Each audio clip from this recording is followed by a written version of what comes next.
día de hoy de Cinefilia con otro de los estrenos argentinos que renovaron la cartelera. Se llama Bajar, Subir, Bajar. Es un documental y estamos conectados con su director, Elad Abraham, quien le agradecemos este tiempo con Cinefilia. Elad, buenas tardes. Javier Lucy acá desde Cinefilia. Hola, buenas tardes. Muchísimas gracias por este espacio. Por favor, un gusto. A ver, ¿con qué temita te metiste para inaugurar tu entrada en el cine? Pensar, vamos rápidamente para contar un poco, tiene que ver con repensar un poco la judaidad, si tal cosa existiera, separarla de algunas cuestiones que tienen que ver con mitos y construcciones que tienen una fuerte impronta política, social por detrás, para hacer equivalencias entre la judaidad, entre el antisemitismo o el semitismo en sí. Digo, hay cosas ahí que empezás a tratar de desarmar, de deconstruir, de ver cómo estuvieron atados a partir de tu propia historia personal, pero generalizando lo que está ocurriendo en un presente, digamos, ¿no? Por ahí va este bajar, subir, bajar, y tus intenciones para construirlo y para empezar a desandarlo. Sí, más o menos anda por ahí la cuestión. Digamos que si bien la película está abordada desde una narrativa autorreferencial, en realidad la intención es que justamente trascienda mi historia personal, porque al fin y al cabo la historia personal de un individuo no le marca la agenda a nadie. Y es un tema que yo arranqué a estudiar hace 10 años, hace 8 años comencé a hacer la película y constantemente me decían, che, pero bueno, va a perder vigencia a lo largo del tiempo.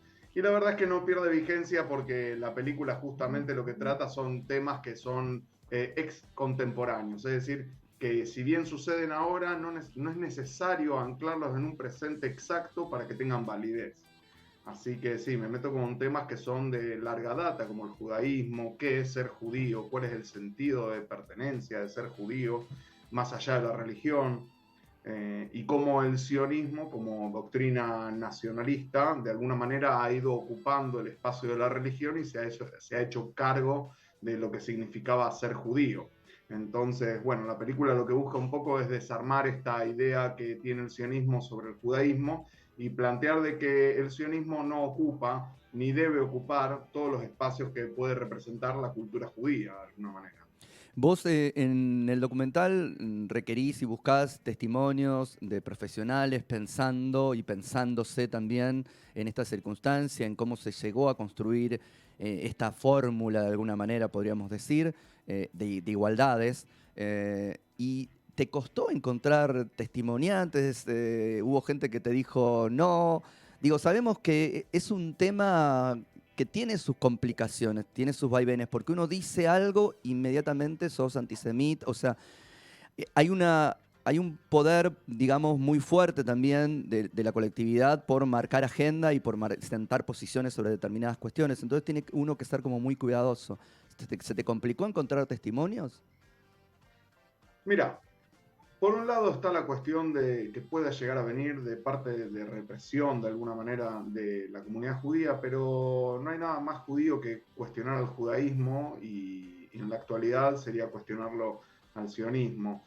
Hay muchas personas a las que tuve que pedirles yo disculpas y dejarlos afuera del documental en realidad. Por ejemplo, Noam Chomsky, Ah, que desde el principio me acompañó en el proyecto, pero en algún momento me di cuenta que su voz iba a acaparar demasiado, iba a tomar una presencia demasiado importante, y a mí lo que me interesaba era justamente que las personas que estuvieran pudieran dar un testimonio más propio, más cercano, y por eso las personas que elegí para como interlocutores son personas que están vinculados a Israel, que son ex israelíes, como Ilan Pappé, que es un historiador, que vive en Inglaterra, exiliado, o Gilad Atzmon, otro que es un músico y filósofo que también vive exiliado en Inglaterra, Silvana Rabinovich, que vivió también en Israel y hoy por hoy vive en México, y está Jorge Elbaum, que si bien no tiene nacionalidad que yo sepa israelí, es una persona muy vinculada a la comunidad judía, pero no al mainstream de la comunidad judía, no a la DAIA básicamente. ujú. Entonces su voz era importante para pensar en, bueno, ¿Hay una forma de entender lo judío por afuera de la que marca la agenda de la DAIA y de la AMIA? Yo creo que sí. Y es muy difícil decirle a un montón de judíos que no estamos de acuerdo con las políticas de segregación del Estado de Israel, decirnos antisemitas. Eso ya es, me parece, una carta bastante gastada. Bien, pero bueno, pero no deja de ser una cuestión que siempre aparece. Digo, hablar desde adentro siempre es una posición en determinados temas y para determinadas cuestiones mejor que hablar desde afuera porque inmediatamente te tildan de un algo, sobre todo en estos momentos que estamos atravesando donde la corrección política nos va a terminar matando a todos y donde hay algo de esa política de la cancelación que también no, ni siquiera considera un background de cada uno, ¿viste? Es como que lo que dijiste hoy, lo dijiste hoy y no importa desde dónde lo dijiste ni quién sos el que lo está diciendo que tiene un pasado. Así es, me parece que la corrección política es algo eh, triste, si se quiere. Así que para mí le das en la tecla. Hay un problema ahí que es que cuando el arte necesita de la corrección política para validarse, entonces estamos fritos porque ya se acaba la denuncia genuina. Así que yo creo que justamente la solemnidad es enemigo del pensamiento. Así que lo que hago es armar un dispositivo antisolemne, si se quiere. Sí, ahí digo, el documental tiene un montón de cosas que además disparan, no solo son solamente los testimonios de lo que llamamos cabezas parlantes a veces entre nosotros para dar cuenta y describir determinadas apariciones, sino que también están el material de archivo, la construcción de repensar, sobre todo desde acá de Argentina también, lo que nos ha ocurrido con tanto la voladura de la AMIA como de la Embajada de Israel, por qué momentos históricos, qué pasaba con eso, digo, empezar como no solo a desarmar, sino también a hacer una especie de línea temporal que una y que diga lo que viene de algún otro lado, digo, ¿no? Que seguramente por determinados intereses a veces se rompen esas ligazones. Sí, está muy bueno la manera en que lo describís, porque de alguna manera yo lo que me planteo desde la forma misma del cine es tratar de generar un dispositivo de pensatividad. Eso vendría a oponerse a la idea de pensamiento. Mm. Uno mira un documental y el objeto que se analiza es un objeto externo, podría, como en un documental común, podría decirse, siempre ahí hay un sesgo, un recorte que no se hace cargo de la propia subjetividad. En este caso, al estar hecho con material de archivo personal, material de archivo de terceros, de los medios, como una investigación vasta que podría hacer cualquier ciudadano de a pie en YouTube hoy por hoy, de alguna manera, lo que yo genero es la posibilidad de pensar, bueno, se puede contar una historia personal con material propio, pero también es interesante de qué manera se vincula eso con los grandes temas que nos atraviesan a todos y que el ciudadano de a pie no puede marcar. Así que de alguna manera soy un sujeto que se autoemancipa de la forma misma del cine y quiero hacer algo que a través de lo personal permita evaluar cosas mucho más amplias que me trascienden a mí. Sí, totalmente. Me parece que también pasó y está pasando con el documental, sobre todo y especialmente, quizás acá, eh, a partir del giro subjetivo en la narración, en lo literario, que cualquier material de archivo que se tiene ya parece que da pie para hacer una construcción de algo. Y ahí me parece que no hay el tiempo de pensarse y reflexionar al respecto y hacer una separación entre entre un algo que se convierte en algo artístico y algo que es catártico, que puede resolverse quizás para los que crean en eso, en el diván del psicoanalista. Pero vos, me imagino que uno no se pone, de repente no tenés un momento epifánico en el revelador en el que decís, todo esto en lo que creí, me parece que no es tan así. Son pasos que uno va dando. Algo de eso contás en el documental, pero fueron así pasos y existe ese momento epifánico en el que decís, esto pensado así, no, voy a tener que dar vuelta y dar de vuelta otra mano de cartas porque me parece que el mazo venía mal. Sí, en parte vos sabés que sí existe ese momento ¿Sí? epifánico, que me atravesó la lectura de Así habló Zaratustra de Nietzsche. Ajá. En un momento dice, di tu nombre y rómpete.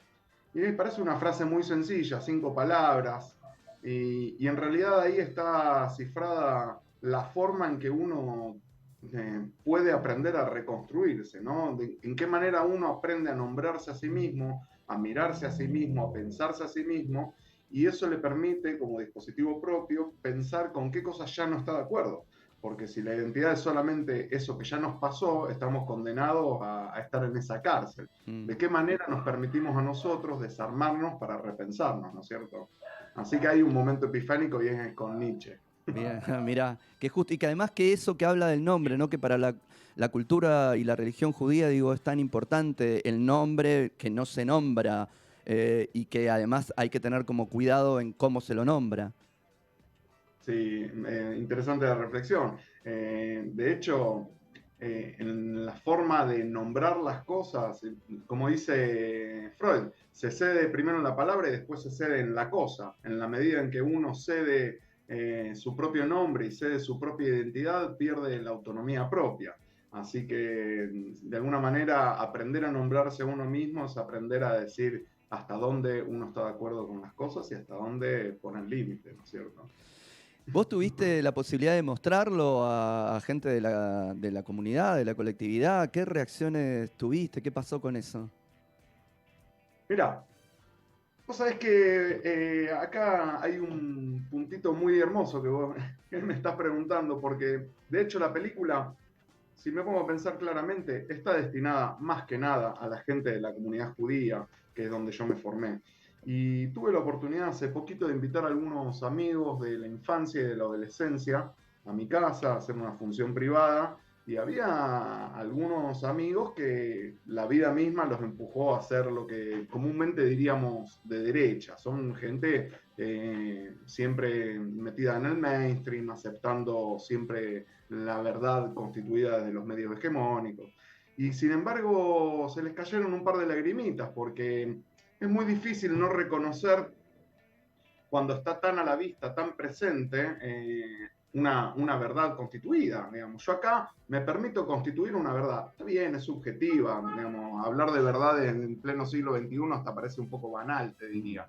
Pero se movilizaron muchas cosas y un ex soldado israelí que hizo el ejército conmigo, amigo de la infancia también acá en Rosario, se fue del cine, porque eso también vinieron algunos al cine en Rosario, se fue del cine llorando directamente.